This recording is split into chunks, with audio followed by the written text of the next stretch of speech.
Kami sungguh mengucap syukur untuk kebaikan Tuhan, terlebih untuk anugerah kasih setia Tuhan. Kami mengucap syukur untuk kehidupan pada hari ini. Kami mengucap syukur kami masih diberikan waktu dan kesempatan untuk boleh mendengarkan firman Tuhan. Ajar kepada kami mengerti, memahami. Kiranya Roh Kudus yang membimbing kami, memberikan pengertian kepada kami. Terlebih ya Tuhan, mampukan kami untuk boleh melakukannya. Seberapa lama Tuhan masih izinkan untuk kami boleh hidup di dunia ini. Ajar kepada kami melakukan firman-Mu. Terpujilah Engkau di dalam nama Tuhan Yesus Kristus, kami sudah berdoa dan kami mengucap syukur. Amin. Selamat pagi saudara-saudaraku yang dikasihi oleh Tuhan.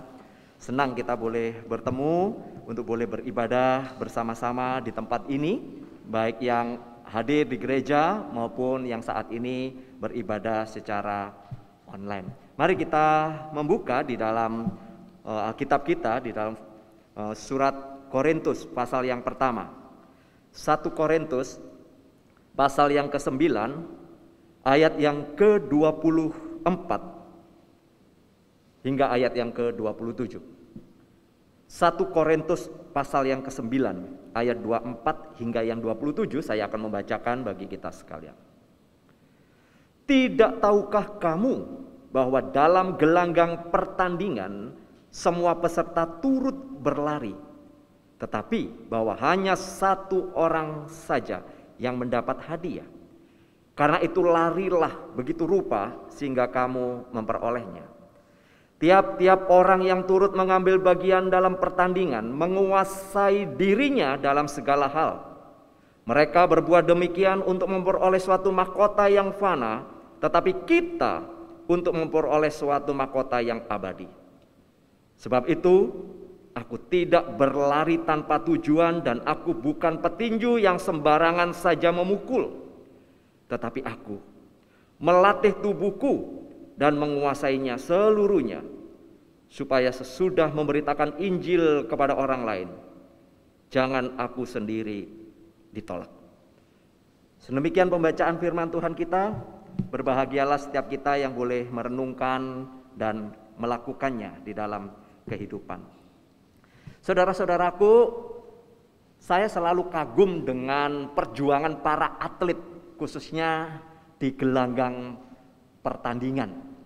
Saya tiada jemu saudara memperhatikan bagaimana semangat mereka untuk boleh memenangkan sebuah perlombaan atau sebuah pertandingan. Tentu saja mereka sudah mempersiapkan diri sedemikian rupa, khususnya di dalam masalah disiplin diri, khususnya juga di dalam penguasaan diri. Misalnya, saudara, mereka harus disiplin di dalam latihan. Mereka sudah punya waktu, jam untuk berlatih. Mereka juga saudara-saudara mengkonsumsi makanan yang juga makanan yang menambah stamina mereka, tidak sembarangan makan. Bahkan kemudian gaya hidup mereka pun juga berubah. Artinya mereka sedang belajar saudara, bukan saja mendisiplin tapi juga menguasai diri. Dan pada akhirnya mereka harus fokus kepada yang namanya sebuah perlombaan. Saudara, seorang pelari tentu saja saudara tidak akan menengok ke kanan dan ke kiri atau kemudian ingin mengambil jalan lintasan orang lain. Tentu saja saudara-saudara dia akan terus berlari dan tujuan akhirnya adalah garis finish.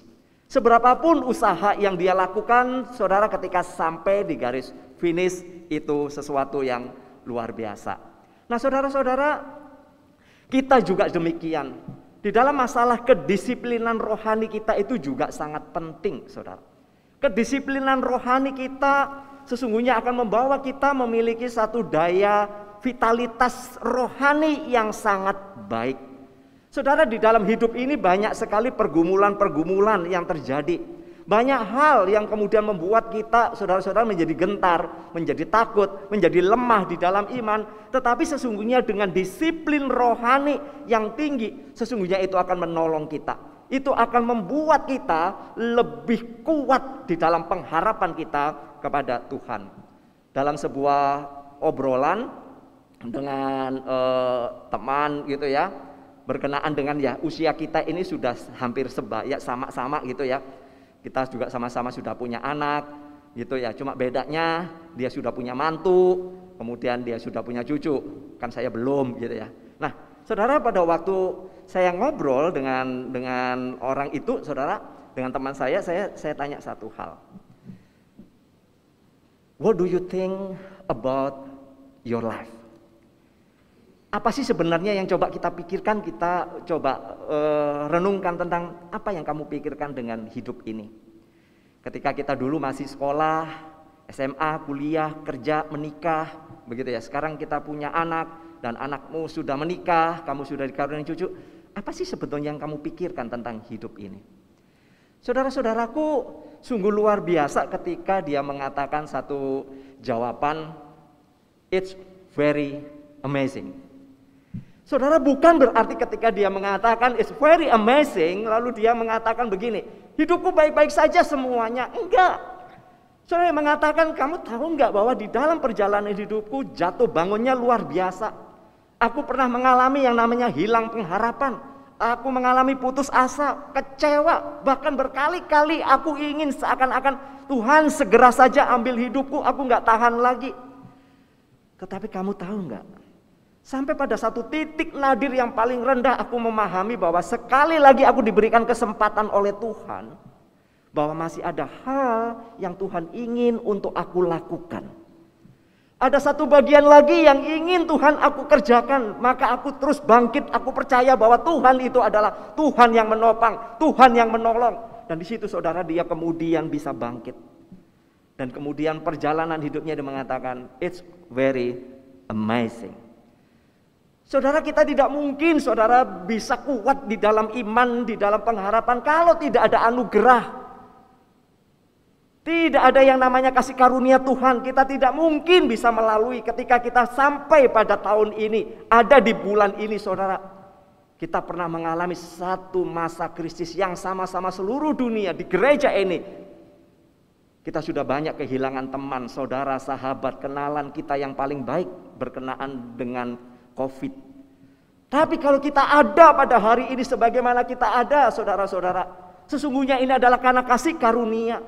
Nah, kalau kita memperhatikan di dalam konteks 1 Korintus ini jelas, kondisi pada waktu itu juga tidak memungkinkan bagi orang-orang Korintus untuk tetap semangat di dalam melayani Tuhan, di dalam memberitakan Injil. Kita mengetahui ketika Paulus memberitakan Injil, berkeliling, lalu kemudian mengirimkan suratnya kepada orang-orang Korintus, penganiayaan mulai muncul. Dan kemudian Paulus memakai sebuah analogi yaitu arena pertandingan yang pada waktu itu disebut sebagai the Isthmian Games. Di Isthmian Games ini terjadi adalah 2 tahun sebelum Olimpiade, lalu kemudian 2 tahun sesudah Olimpiade, karena Olimpiade 4 tahun sekali. Nah saudara, di dalam games ini tentu saja orang-orang itu berlomba-lomba melatih diri mereka untuk ikut perlombaan-perlombaan yang ada. Ada lomba lari, gulat, seperti tadi Paulus mengatakan petinju. Nah saudara, dengan konteks ini sesungguhnya Paulus ingin mengajak orang-orang di Korintus, mendorong orang-orang di Korintus agar tetap ayo semangat, ayo tetap fokus, kerjakan pemberitaan Injil, beritakan kerajaan Allah di tengah pergumulan yang ada, di tengah-tengah kita mengalami situasi yang sulit.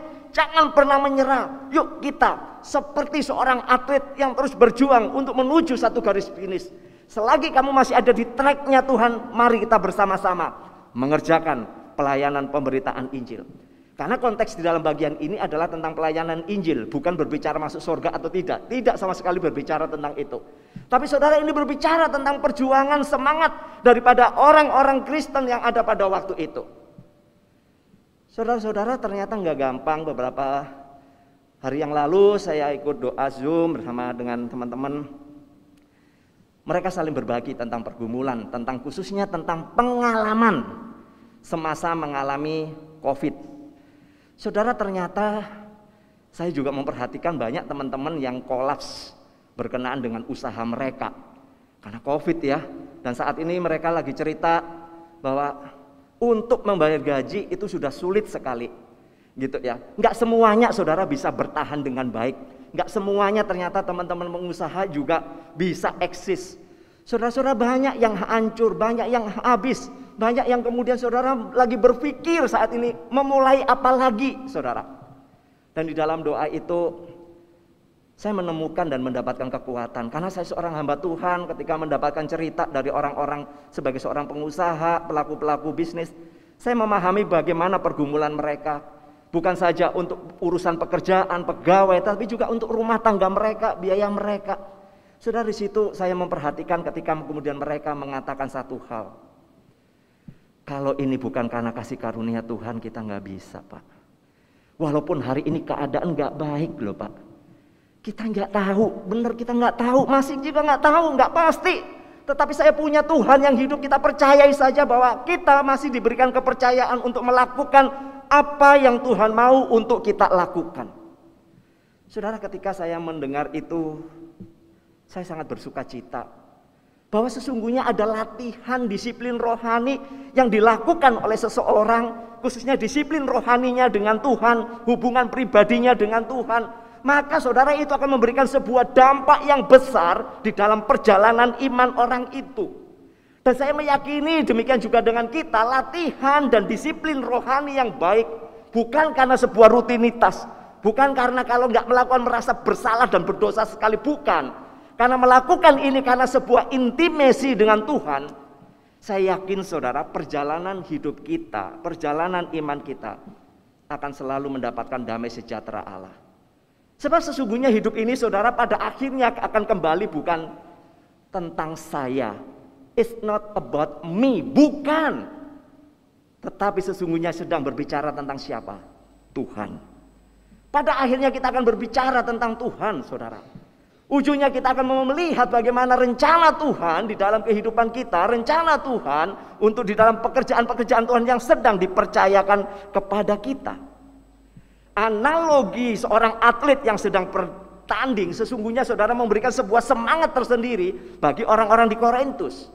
Kalau mereka saja berjuang, hanya untuk sebuah daun-daun yang disematkan di kepala mereka. Terlebih kata Paulus, sesungguhnya yang kita kerjakan ini jauh lebih mulia, sebab kita sedang mengerjakan yang namanya pekerjaan Allah. Sebuah kepercayaan yang Allah berikan kepada kita. Untuk itulah Rasul Paulus mendorong, memberikan semangat kepada orang-orang Korintus. Nah saudara-saudara, kalau kita memahami tentang kesadaran diri kita pada saat hari ini, siapa diri kita yang sesungguhnya, itulah yang sesungguhnya akan menjadikan kita bisa menjalani hari-hari kita dengan baik. Sekali lagi saudara, kesadaran diri kita inilah yang akan menolong kita untuk bisa mengerti apa sesungguhnya yang Tuhan mau kehendaki untuk kita kerjakan. Saudara-saudara, saya menuliskan bahwa ketika kita memahami dengan benar identitas kita, sekali lagi, ketika kita memahami dengan benar identitas kita yang sebenarnya di dalam Kristus, itulah yang akan menentukan apa yang akan kita lakukan. Saudara-saudara, ketika kita berpikir tentang siapa diri kita, saudara sesungguhnya bertanyalah, apa sih sebenarnya yang kita pikirkan di dalam kehidupan ini? Apa sih sebetulnya yang saudara sedang kejar di dalam dunia ini? Saudara, bukan berarti kemudian kita malas, kita nggak kerja, kita nggak mengupayakan sesuatu. Itu sesuatu yang salah. Tapi kita harus melakukan sesuatu sesuai dengan panggilan kita. Tetapi saudara, ada yang jauh lebih penting untuk kita bisa kerjakan. Kesadaran diri inilah saudara-saudara menjadikan kita bisa menjalani hidup itu fokus. Untuk siapa kita melakukan ini? Kita memiliki tujuan yang jelas. Kenapa saya melakukan ini? Tujuannya kemana? Kemuliaan Tuhan tentu saja. Dan tentu saja menikmati segala anugerahnya. Katekismus menuliskan apa sih tujuan hidup manusia? Tujuan hidup manusia tidak ada lain selain memuliakan Tuhan dan menikmati kasih karunia-Nya. Saya dan saudara diciptakan bukan karena sebuah kebetulan. Saya dan saudara ada di gereja ini bukan juga sebuah kebetulan. Tentunya Allah punya rencana yang baik yang mulia, dan itu akan menjadi sebuah kisah, menjadi sebuah cerita bagi kerajaannya. Sekali lagi bahwa kehadiran saya dan saudara menjadi satu cerita tersendiri bagi perjalanan kerajaan Allah. Karena saya dan saudara adalah dipanggil oleh Tuhan untuk menjadi saluran berkat bagi kemuliaannya.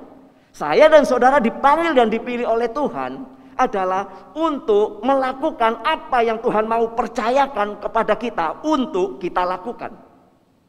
Agendanya kita jelas sekali bukan agendanya saya. Tetapi agenda kita, agenda saya adalah karena ada agenda Tuhan yang harus saya lakukan. Seperti tadi saya mengatakan, memahami dengan benar identitas kita di hadapan Tuhan, itulah yang akan menentukan apa yang kita pikirkan, apa yang akan kita lakukan. Jika kita berpikir tentang identitas kita, bahwa semuanya tentang aku, tentang saya, kalau kemudian saya yang harus diuntungkan, saya yang harus mendapatkan kelebihan, saya yang harus kemudian mendapatkan kehormatan, maka yang kita pikirkan adalah soal itu saja. Bahkan langkah yang akan kita ambil, yang kita lakukan adalah menuju ke sana. Ketika saya orientasinya bahwa hidup saya butuh materi yang banyak, saya kepengen menjadi orang kaya. Saudara, kaya nggak salah loh ya. Tapi kemudian karena pikiran kita dipenuhi seperti itu, maka saudara, yang terjadi adalah pikirannya gue harus jadi sukses kaya. Apapun caranya, nggak peduli, yang penting gue berhasil. Maka saudara melakukan banyak cara untuk apa? Untuk menyenangkan hatinya. Maka sekali lagi, ketika hidup kita ini orientasi fokus hanya tertuju kepada diri kita sendiri, kepentingan diri kita sendiri, maka kita tidak akan pernah menemukan apa yang menjadi agendanya Tuhan. Dan saya khawatir bahwa sesungguhnya kita sebagai seorang Kristen sudah sekian lama, saudara, sudah sekian lama menjadi seorang Kristen, tetapi saudara, orientasi dan kehidupan kita ternyata tidak tertuju kepada Kristus. Kita tidak mengarah kepada Kristus. Berapa lama lagi sih kita diberikan sebuah kesempatan hidup? Berapa lama lagi saudara kita boleh melangkah di dalam perjalanan hidup ini? Dalam perjalanan beberapa waktu yang lalu ketika saya ke Surabaya, ada satu tempat yang saya tuju. Saudara, dari awal memang bagus karena melewati jalan protokol yang besar. Namun tiba-tiba, karena saya nggak tahu jalan ya, saya tentu saja andalan kita nggak tahu tempat ya pasti apa? Google Map, udah pasti ya. Padahal saya sudah berapa kali dikecewakan oleh Google Map, ya, tapi nggak kapok saudara. Pernah mobil sampai kejepit di Denpasar saudara. Jadi gang itu benar-benar ukuran satu mobil saudara, nggak bisa keluar, nggak bisa masuk. Saya mengatakan ini menyesatkan, tapi saya nggak kapok. Saudara, kali ini dengan enak, oh iya. Lalu tiba-tiba 300 meter belok kiri gitu. Oke. 300 meter belok kiri. Kalau nggak diturutin kan yang ngomel saudara. Belok kiri kan begitu saudara ya. Saya belok kiri. Begitu belok kiri saudara, hanya 20 meter saya langsung mengerem mendadak. Kenapa? Itu pintu pagar rumah orang saudara.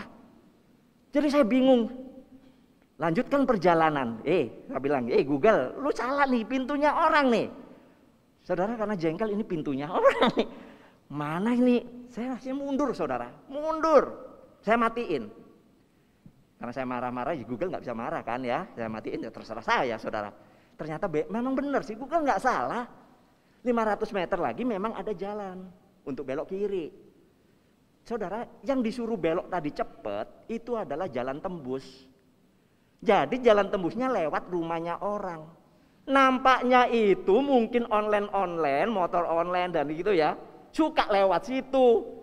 Jadi saudara-saudara, saya dialirin ke sana, kan nggak lucu ya saudara, ya motong jalan lewat rumahnya, halamannya orang.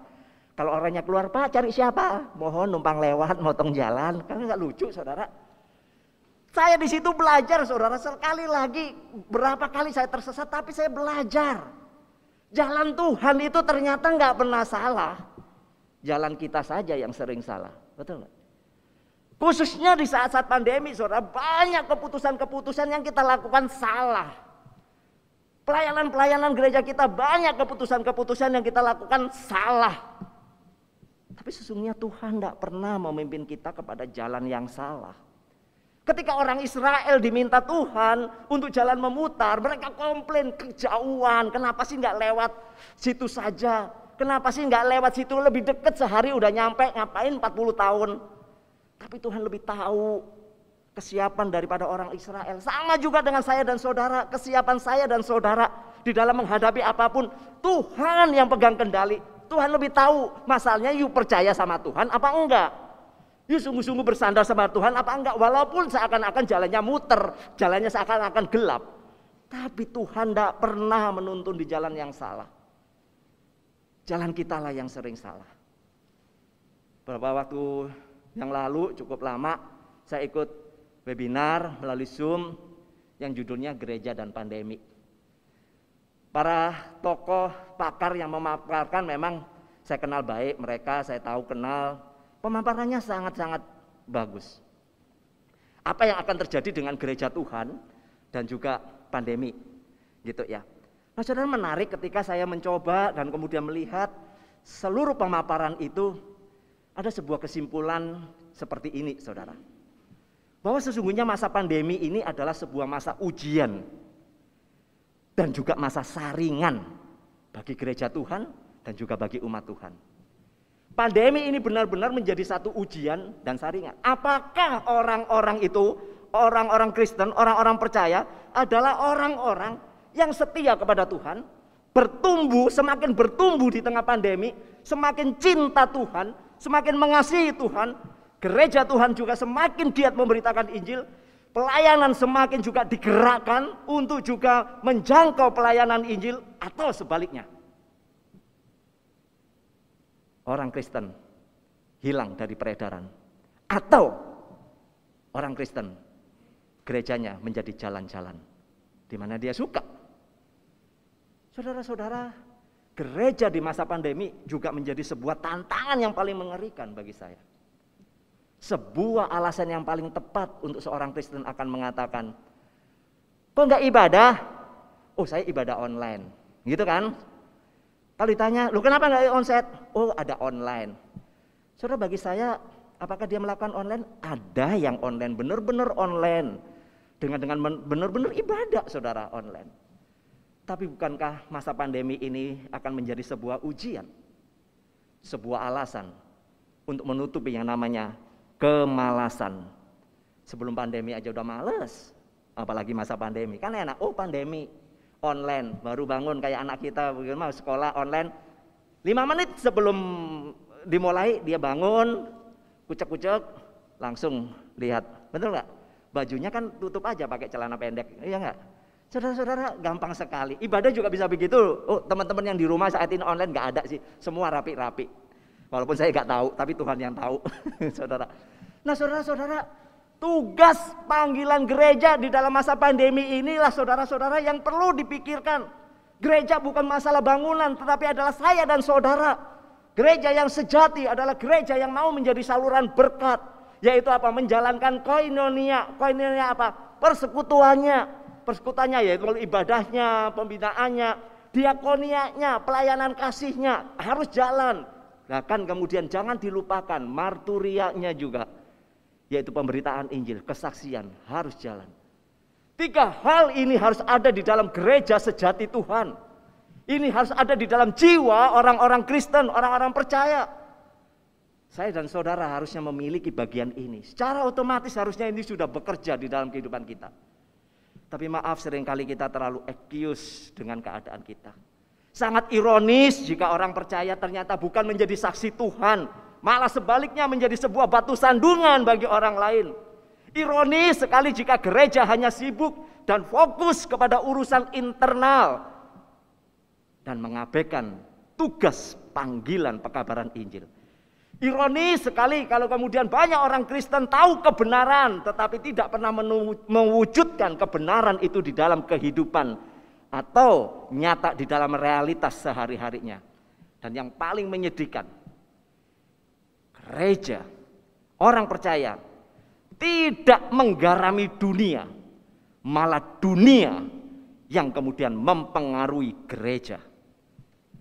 Gereja yang demikian jelas akan kehilangan identitasnya sebagai milik dan saksi Tuhan. Kita renungkan, apakah saya saat ini menggarami dunia atau dunia sudah menggarami saudara? Saudara, kita jujur saja banyak excuse dengan kehidupan rohani seakan-akan Tuhan itu memang penuh kasih. Ya memang Tuhan itu penuh kasih. Tapi seringkali kita mempermainkan kasih karunia Tuhan dengan kemauan kita sendiri.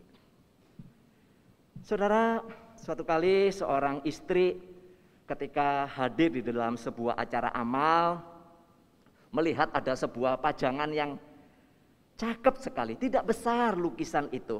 Bukan lukisan gambar, tapi kata-kata yang ditulis dengan baik sekali melalui sebuah karya tangan. Nah saudara, lalu dia membeli lukisan itu. Saudara, lukisan itu dia pikirkan taruh di mana yang paling bagus. Nah, dia menemukan satu tempat yang paling enak, yaitu di dekat meja makannya. Di ruang makan, dekat meja makan.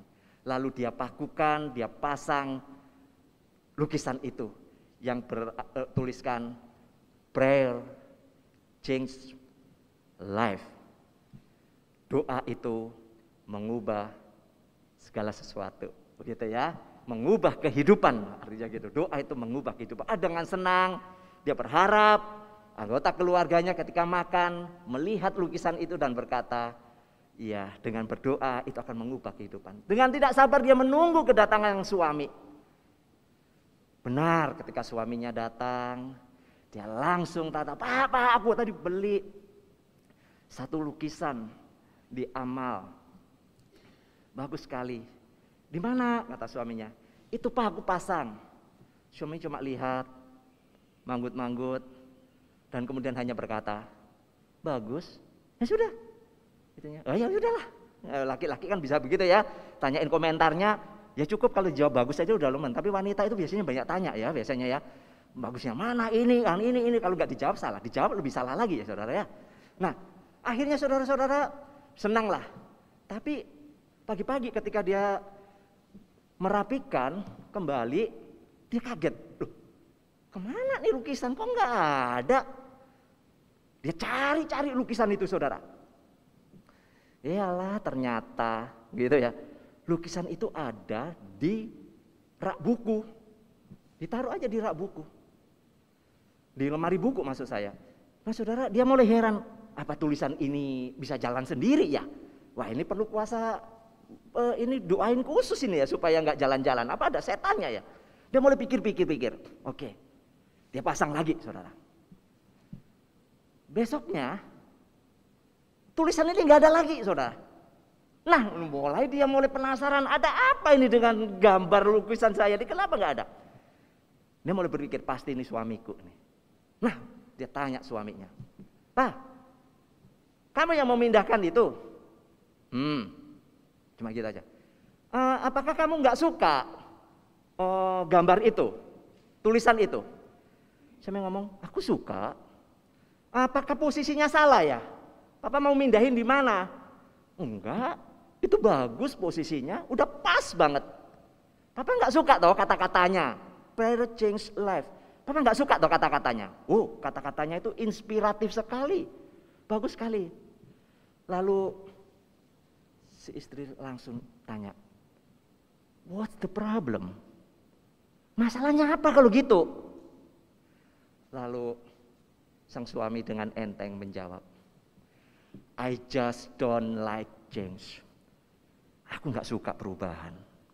Ya udah biarin aja begini, aku nggak suka perubahan. Saudara, kadang-kadang kita itu seperti itu ya. Berapa banyak firman Tuhan kita dengar? Berapa banyak Tuhan mengingatkan kita, hidup kita, tanggung jawab kita, panggilan kita. Tapi kita seringkali mengatakan, I just don't like change. Aku nggak mau berubah. Ya udahlah Pak, biarin begini aja. Inilah aku, ya kalau mau Tuhan ya ini, nggak mau ya sudah. Apakah begitu? Saudara, berapa banyak perubahan terjadi di dalam kehidupan kita?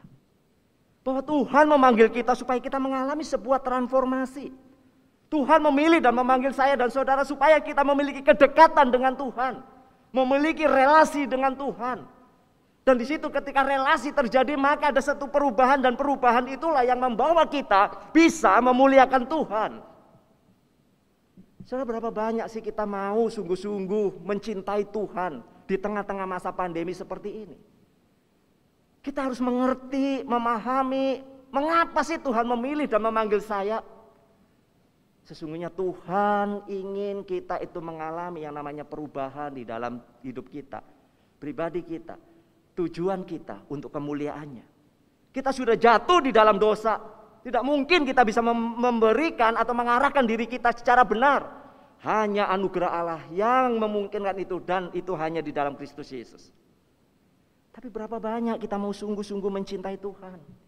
Di tengah pandemi ini berapa banyak kita memiliki hati yang sungguh mencintai Tuhan. Kembali mengingat bahwa saya harus menjadi saksi-saksi Tuhan. Bahwa tujuan hidup kita memuliakan Tuhan, menikmati anugerahnya, memberitakan perbuatan-perbuatan besar Tuhan. Saudara, berapa banyak kita terlibat di dalam penginjilan Tuhan?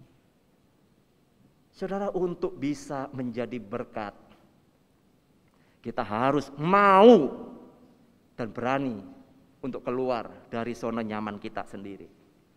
Selama kita masih menikmati dan mengatakan aku, semua hidupku tertuju kepada aku, dan saudara berlindung di dalam zona nyamanmu, maka kita bisa mengalami yang namanya stagnan secara rohani. Pertumbuhan rohani kita akan terhambat. Bahkan mungkin bisa mengalami kematian. Karena apa? Kita nggak dapat asupan. Saudara, Tuhan memanggil kita, memilih kita di tengah pandemi ini, masih diberikan kesempatan. Artinya di zaman ini, di waktu ini, kesempatan ini, Allah mau memakai saya dan saudara untuk dipakai menjadi satu jalan cerita Allah bagi Injil kerajaannya. Sepanjang perjalanan Alkitab kita melihat bagaimana tokoh-tokoh Alkitab hidup di dalam zamannya, diberi kesempatan oleh Tuhan, dipakai oleh Tuhan untuk boleh menyatakan kemuliaannya. Saat saudara boleh lolos dari kematian yang mengerikan pada waktu itu, dan ketika masih diberikan kesempatan hari ini, sesungguhnya Tuhan juga mau memberikan sebuah kepercayaan kembali, sebuah kesempatan bagi saudara, bagi kita semua untuk melakukan yang namanya kerajaan Allah, menjadi saksi Tuhan. Maka untuk itu dua pertanyaan yang patut saudara renungkan. Apa masalahnya kalau saudara tidak mau berubah? What's the problem? Apakah saudara akan menjawab juga, aku nggak mau perubahan? Pertanyaan kedua, what do you think about your life? Coba pikirin, apa sih sesungguhnya hidup saudara? Ketika saudara sudah memiliki semuanya sekarang ini, saudara ada pada hari ini. Saya mau tanya, kalau dalam hitungan setengah jam ke depan kita mau mati, dan kita misalnya tahu kapan kita mati, mau ngapain saudara? Tentu saja kita mau menawar, bukan? Kalau boleh semua harta dimiliki itu untuk mengobati kita, paling tidak bisa setengah jam lagi hidup tambah, kan nggak mungkin saudara. Ini adalah sebuah kesempatan. Mari pikirkan tentang hidup saudara. Saya menutupnya dengan quote saya.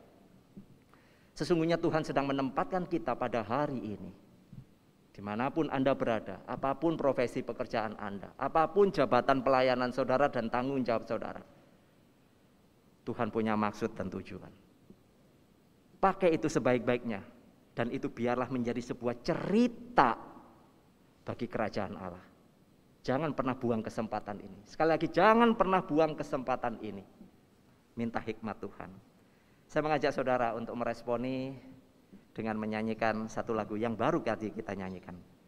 Berikanku hati.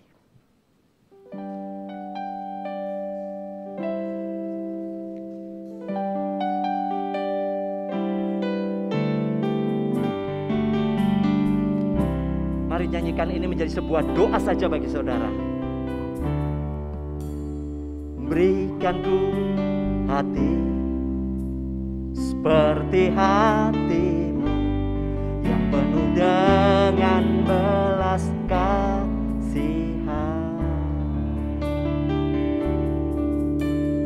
Berikanku mata seperti matamu, memandang tuaian di sekelilingku. Berikanku tanganmu untuk melakukan tugasmu. Berikanku kakimu melangkah dalam rencanamu.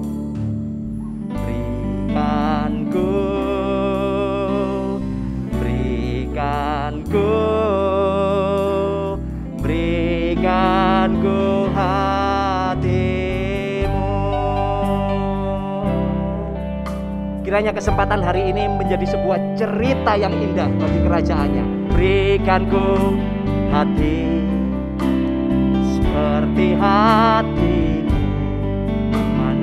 dengan belas kasihan.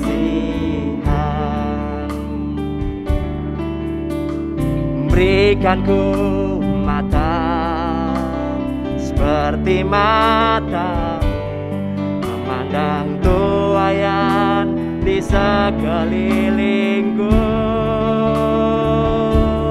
Berikan ku tanganmu untuk melakukan tugasmu. Berikan ku kakimu melangkah dalam rencanamu. Berikan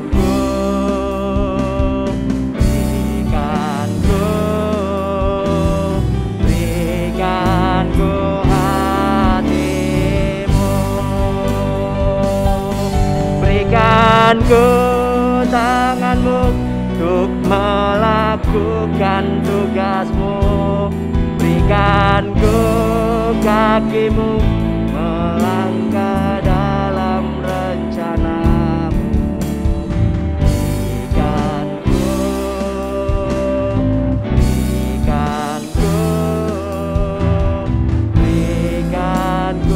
hatimu.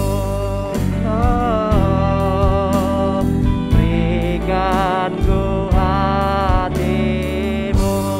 Berikan ku